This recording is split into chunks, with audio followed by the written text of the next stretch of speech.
What's going on, everybody? Welcome to Trip Pulse today. I'm taking you across the Philippines, one of the most stunning island nations on Earth, to explore 12 of its best destinations, plus 3 hidden gems that most travelers completely miss. By the end of this video, you'll know exactly where to go, when to visit, and how to plan your route. So you spend more time snorkeling in lagoons and less time stuck in airports or stormy weather. And here's the fun part. One of the hidden spots on this list has beaches so empty that even Google Maps hasn't fully updated the photos yet. But before you grab your swimsuit, there's one thing you must know. The Philippines has a powerful typhoon season. Visit at the wrong time, and that dream trip could turn into a week indoors with canceled ferries.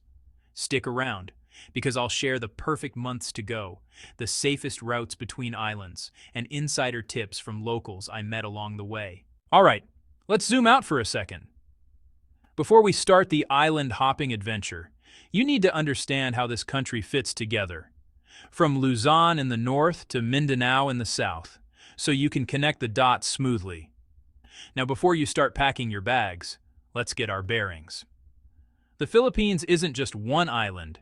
It's an archipelago of over 7,600 islands, stretched out like a giant green necklace across the Pacific Ocean. To make sense of it, locals divide it into 3 main regions. Luzon up north, where you'll find Manila and the country's famous volcanoes. The Visayas in the center, filled with pristine beaches and world-class diving. And Mindanao in the south, raw, untamed, and home to some of the most beautiful yet least explored landscapes. If you're planning a trip, the sweet spot for weather is between February and May. Dry season, calm seas, and perfect skies for island hopping. But from July to October, typhoons can roll in hard. It's like flipping from postcard paradise to storm documentary overnight. So plan your route around those months. Getting around takes some patience and planning. You'll rely mostly on domestic flights, short ferry rides, and van transfers between coastal towns. For example, the road from Puerto Princesa to El Nido takes roughly 3 hours. Beautiful scenery, but winding roads. And in remote areas, expect weaker cell service and cash-only stores. Think of it like a treasure hunt. Each island is a new level, and your plane or ferry ticket is the key to unlock it. Now that you've got the map in your head, let's start with one of the world's most iconic beaches, a place that feels like walking into a travel magazine. Boracay. Welcome to Boracay, the island that put the Philippines on the world travel map. Picture this. A stretch of sand so soft it feels like powdered sugar, and water so clear that your shadow looks sharper underwater than on land. That's White Beach, the island's crown jewel. But Boracay isn't just beautiful. It's also a story of recovery. Back in 2018, the island actually closed for 6 months because it had been overwhelmed by tourism. Locals and the government cleaned it up, rebuilt it, and now it's one of the best examples of how an island can bounce back stronger and cleaner. Getting here is pretty straightforward. Fly into Cataclan Airport, hop on a quick 15-minute boat ride, and you're already on the sand. Here's a travel tip. Arrive in the morning if you can.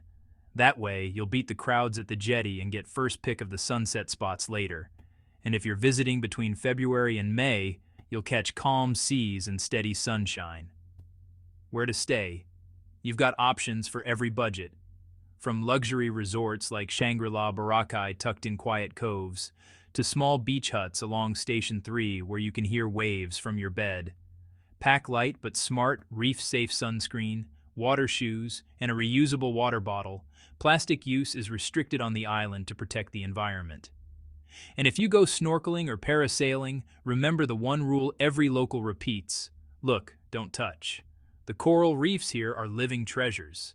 Boracay is the Philippines' postcard beach, but it's only the beginning. The country's surfing capital, Siargao. If Boracay is the country's chill postcard, Siargao is its wild heartbeat, a tropical playground made for surfboards, saltwater, and sunrise adventures. The island's main draw is Cloud 9, a world-famous surf break that draws pros every year. But don't worry, you don't have to be an expert to fit in here. There are dozens of beginner surf schools where locals will have you standing on a board within your first morning. It's one of those rare places where the vibe is so relaxed that time slows down. Flip-flops by day, bonfire jams by night. But Siargao isn't just for surfers. Just outside General Luna, you'll find an island-hopping route that's like a real-life travel brochure. Guiam, Naked, and Daku Islands, each one with its own charm. Guiam is tiny and shaded with palm trees. Naked Island is literally just white sand in the middle of clear blue water, and Daku Island is where locals grill fresh fish right on the beach. You can book a full-day island-hopping tour for around $25 to $40, including lunch. And for a change of pace, try Sugba Lagoon or Masan River, where you can kayak, paddleboard, or swing off a bent coconut tree like you're in a movie. Here's the catch. Siargao's beauty comes with a price tag, not just in money, but in remoteness. Flights here can cost more, and internet speeds are, let's say, island style. But that's part of what keeps it peaceful. Best time to visit? Between March and September, when the waves are steady but typhoons are less likely. Bring cash, travel light, and let go of your schedule. Siargao is where you stop chasing time and start chasing tides. Now that we've surfed and soaked up the island vibes, it's time to head west, to two legendary names every traveler dreams about, El Nido and Coron, the twin jewels of Palawan. If there's one place that truly defines the word paradise, it's Palawan, and at its heart are two destinations that feel like they belong in a dream. El Nido and Coron. Let's start with El Nido. This small coastal town is your gateway to some of the most breathtaking lagoons on Earth. Big Lagoon, Small Lagoon, and Secret Beach, where cliffs tower so high they block out half the sky. The water here is unreal, a mix of blues and greens that shift with the sun. Getting here takes a little patience. You can fly directly into El Nido from Manila or Cebu, or take a 5 to 6 hour van ride from Puerto Princesa through winding jungle roads. It's a journey, but the payoff is worth every bump. Once you arrive, most travelers join one of 4 island hopping routes, Tours A, B, C, and D. Tour A is the classic lagoons and beaches. Tour C adds hidden coves and snorkeling spots. Just remember one rule: don't touch the coral. Even a light tap can damage it for years. Now, hop north by ferry, and you'll reach Coron, El Nido's adventurous twin. Coron is famous for its World War II shipwreck dives, Camiguin Lake and Barracuda Lake, where freshwater meets saltwater in eerie blue layers. Even if you're not a diver, just snorkeling here feels like drifting through an underwater museum. A word of caution: ferries between El Nido and Coron can sometimes be delayed by rough seas. Always check the forecast before booking, and give yourself at least a day of buffer in your schedule. El Nido and Coron are the kind of places that reset your sense of beauty. But after a few days of island hopping, you might crave something with more culture and connection, a trip where you see both beaches and local life. That's exactly what the Central Visayas offer next. If Palawan feels like a postcard, then the Central Visayas is the adventure map of the Philippines, a perfect loop of islands connected by ferries, bridges, and pure curiosity. At the heart of it all is Cebu, one of the most travel-friendly hubs in the country. You can fly in easily, explore world-class dive spots, or jump off into nearby islands. To the north, there's Bantayan Island, known for its sleepy beaches and local charm. Think early morning bike rides and grilled seafood right on the sand. A little farther north lies Malapascua, where divers from around the world come to swim with thresher sharks in crystal-clear waters. Move south, and the pace picks up. Here you'll find Oslab, famous for its whale shark encounters, and Kawasan Falls, where travelers go canyoneering, leaping, sliding, and swimming through turquoise canyons. It's one of the most unforgettable adventures in the Philippines. From southern Cebu, hop on a short ferry to Siquijor, the so-called Island of Fire. Locals call it magical, not just for the folklore, but because every sunset lights up the horizon in gold. You can drive around the whole island in a single day, visiting Camiguin Falls, old Spanish churches, and even the famous Balit tree, where tiny fish nibble on your feet in a natural spa pool. Then, take another short ferry north to Bohol, home to the legendary Chocolate Hills. Hundreds of dome-shaped mounds that turn brown in the dry season, like giant Hershey's Kisses scattered across the landscape. Nearby is Panglao Island, where Alona Beach delivers white sands and diving that rivals Boracay, but with a quieter, more local vibe. Here's a simple loop you can actually follow: Cebu to Siquijor to Bohol, and then back to Cebu. You'll experience everything: beaches, waterfalls, island roads, and diving, without needing multiple flights. In about 2 weeks, you can cover it all at an easy, flexible pace. A quick note on safety. The Philippines is generally welcoming, but always stay cautious around stray dogs. Rabies is rare but real, especially in rural areas. If you do get scratched or bitten, seek medical help immediately. The Central Visayas Loop gives you that balance every traveler dreams of: a blend of thrill, relaxation, and authentic local connection.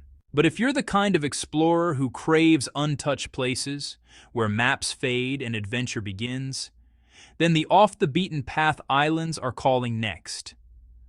Now let's talk about the real adventurer's frontier. The parts of the Philippines where few tourists go, but those who do come back with stories they'll never forget. First up is Camiguin, the island born of fire. It's one of the smallest provinces in the country, yet it's packed with 7 volcanoes, hot springs, and a sunken cemetery that divers can explore underwater. The pace here is slow, the air is pure, and you'll often have beaches entirely to yourself. Next, we have the Dinagat Islands, remote, raw, and full of otherworldly limestone formations. It's like seeing Palawan before the crowds ever arrived. Ferries from Surigao take you there, but the schedule can be unpredictable, so patience and flexibility are part of the adventure. And then there's Batanes, way up north, closer to Taiwan than Manila. Imagine rolling green hills that look like Ireland, stone houses built to withstand typhoons, and cliffs that drop straight into the roaring Pacific. It's peaceful, safe, and almost sacred in how it preserves traditional Filipino life. Now, a quick but important note about Mindanao. While much of it is safe and stunning, some areas occasionally appear in travel advisories. Before heading there, always check the Philippine Department of Tourism site or your government's travel advisory page. The goal isn't to scare you, but to prepare you so your trip stays smooth and stress-free. But before you close your travel planner, let me give you a few bonus gems most people miss. Mayon Volcano Region in Albay, Luzon. It's often called the world's most perfectly shaped volcano. You can go ATV riding over lava trails or just sit back and enjoy its flawless cone piercing the clouds. Dinagat Islands, the underrated treasure, untouched, peaceful, and as pure as Palawan used to be years ago. Camiguin, with its volcanic springs and sunken cemetery, where adventure and tranquility blend perfectly. If you're planning your trip, remember, the best months to visit are from February to May, right before the typhoon season begins. And if you fall in love with the islands, and trust me, you will, you can even extend your visa easily in most tourist towns for up to 6 months.